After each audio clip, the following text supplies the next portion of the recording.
La louange est à Allah, le Seigneur des mondes, que Allah honore et élève en degré, le plus honorable des messagers, et qu'il préserve sa communauté de ce qu'il craint pour elle.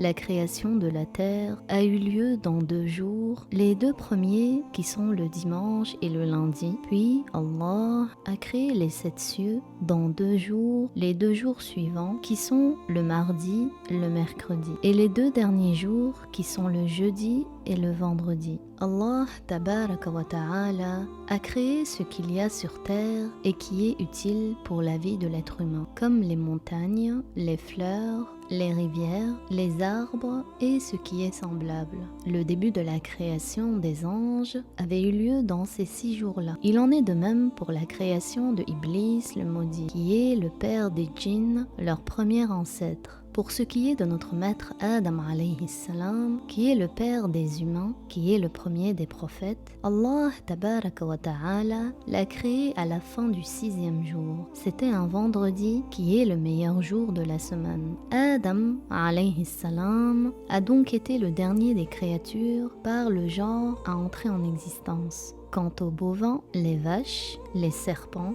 les arbres, l'eau, les astres, tout cela a été créé avant Adam alayhi salam. Adam était le dernier des créatures par le genre à entrer en existence. Muslim et d'autres ont rapporté que le prophète sallallahu alayhi wa sallam a dit dans un hadith duquel nous comprenons le meilleur jour est le vendredi, et que c'était un vendredi que Adam a été créé, et c'était un vendredi que Adam est entré au paradis, et c'est également un vendredi dans lequel Adam est sorti du paradis. Cela veut dire que Adam alayhi salam a été créé au paradis. Ce qui prouve ce qui vient d'être cité jusqu'ici, c'est ce que Allah nous a appris dans Surat Fussilat, entre autres que Allah a créé la terre dans 2 jours et qu'il a créé sur terre ce qui est nécessaire pour la vie, et Allah a dominé le ciel et la terre et il a créé 7 cieux.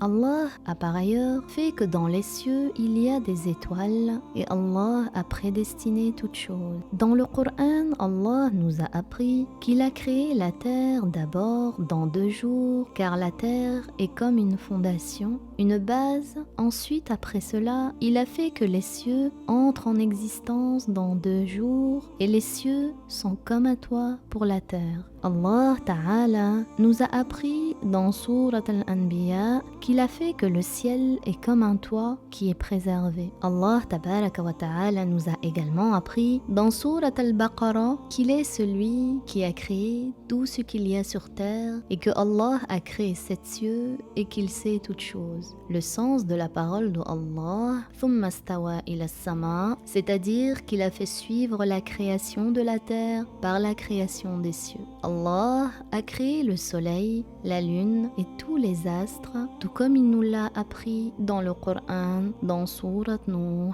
Dans Surat An-Nazi'at, Allah nous a appris que c'est lui qui a créé les cieux, qu'il les a élevés et qui a fait qu'il y ait la nuit et le jour, et que c'est Allah qui a aplani la terre. Le terme aplanir signifie que la terre est étendue et que l'on peut y vivre. Le sens du mot Dahaha dans Surat An-Nazi'at, c'est-à-dire que Allah a fait que la terre soit étendue et il a fait qu'elle soit valable pour s'y loger et y vivre, puisqu'il a fait que sur terre il y a des fleuves et des rivières et des sources d'eau, tout comme cela est indiqué dans Surat An-Naml. Allah a fait que sur terre il y ait des chemins que l'on puisse traverser et il a fait que les montagnes soient comme des piquets. C'est ce que nous comprenons dans une ayah dans Surat An-Nahl. Allah a créé les mers, tout comme cela nous l'apprenons dans Surat An-Nahl. C'est lui qui a créé les mers afin que nous puissions en profiter avec de la chair que nous extrayons de la mer et également des perles qui sont extraites de l'eau et les bateaux qui peuvent voguer dessus. Allah Ta'ala est celui qui nous a fait grâce de tout cela. Il convient de citer ici une information précieuse, à savoir que la sagesse de la création des cieux et de la terre dans 6 jours, alors que Allah, lui qui est sur toute chose, tout puissant, est capable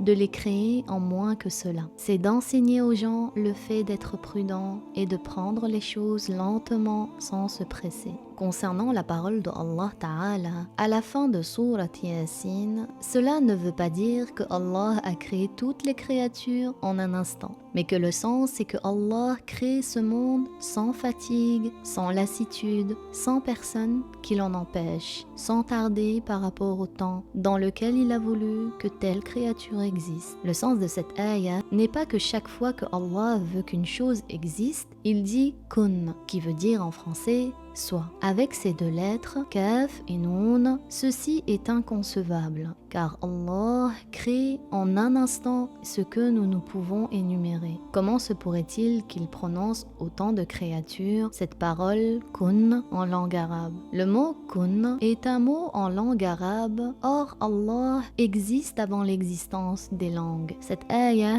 est un exemple pour nous montrer que Allah fait exister les choses sans fatigue, tout comme l'être humain. Il est très facile pour lui que de prononcer ce mot sans difficulté. Allah nous a donc donné cet exemple pour nous faire comprendre le sens. L'imam Ahmad ibn Hanbal, que Allah l'agrée, a dit « Le Coran est plein d'exemples et plein d'exhortations », c'est-à-dire que ce n'est pas toutes les ayahs du Coran que nous expliquons selon leur sens apparent. Ô Allah, nous nous remettons à toi dans le bas monde et dans l'au-delà, fais que nous mourrons musulmans et fais que nous soyons au nombre des vertueux. Ô Allah, tu sais ce qu'il y a en mon fort intérieur et tu sais ce qu'il provient de nous. Rien n'échappe à la science de Allah, que ce soit sur terre ou dans les cieux.